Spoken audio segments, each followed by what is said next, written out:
Breaking news now, following warnings that Hamas is approaching dissolution, Israel bombs Gaza. After declaring that the Palestinian militant group Hamas is on the verge of dissolution due to Israel's campaign to destroy it, the Israeli military continued bombing Gaza on Tuesday.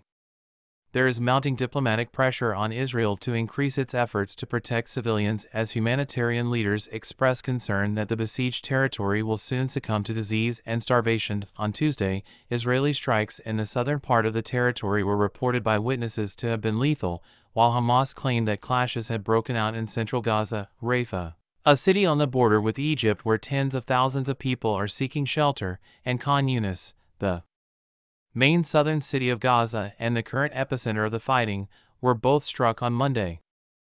Hamas is on the verge of dissolution. The IDF is taking over its last strongholds, Israeli Defense Minister Yoav Gallant said late Monday. According to Israeli figures, 1,200 people were killed and around 240 hostages were taken back to Gaza in the October 7 attacks by Hamas, which started the war, according to the health ministry run by Hamas. At least 18,200 people have been killed, the majority of whom are women and children, as a result of Israel's military offensive, which has devastated much of Gaza. Securing our accomplishments in the northern part of the Gaza Strip, the entrance in the southern part of the Strip, and also deep down into the ground were among the topics discussed by Israeli Army Chief Herzi Halevi during his Monday visit to Khan Yunis' center. Worldwide, the conflict has forced 1.9 million people, including half of the country's children, from their homes. According to the United Nations, Israel had earlier urged civilians to seek safety in the south, but heavy bombardment and fighting have left people with nowhere to go. After escaping from Gaza City to Rafah, Mohammed al-Jabri tragically lost 7 children in an airstrike. "I am left with 4 children," stated Jabri, 56.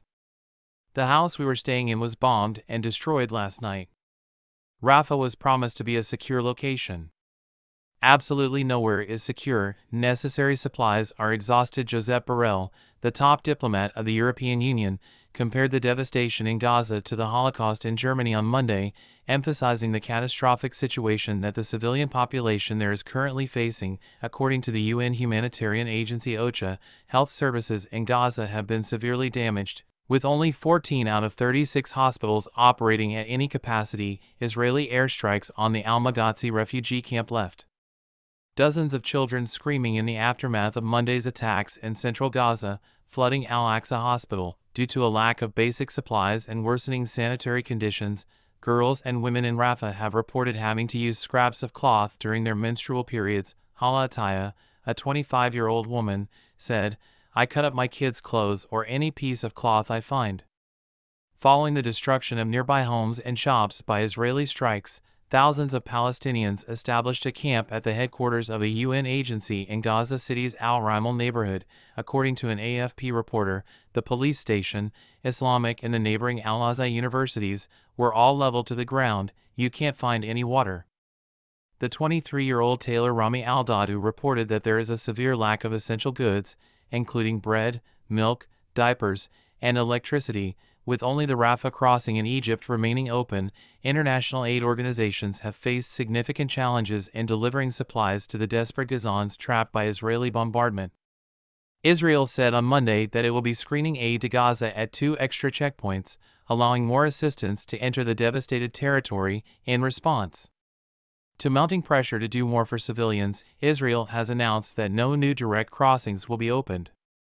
Instead, trucks will be controlled at the Nitzana and Kerem Shalom crossings before passing through Rafah. United Nations vote after the Security Council has been unable to issue a demand for an immediate humanitarian ceasefire in Gaza.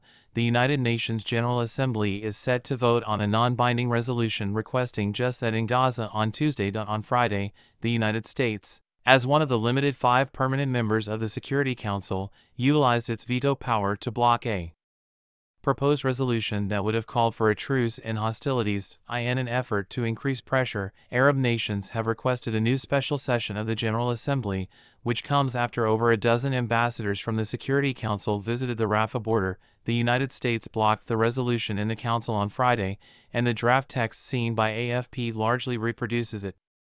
The daily gunfire along Israel's border with Lebanon and the targeting of U.S. and allied forces in Iraq and Syria by groups backed by Iran have heightened fears of a wider conflict.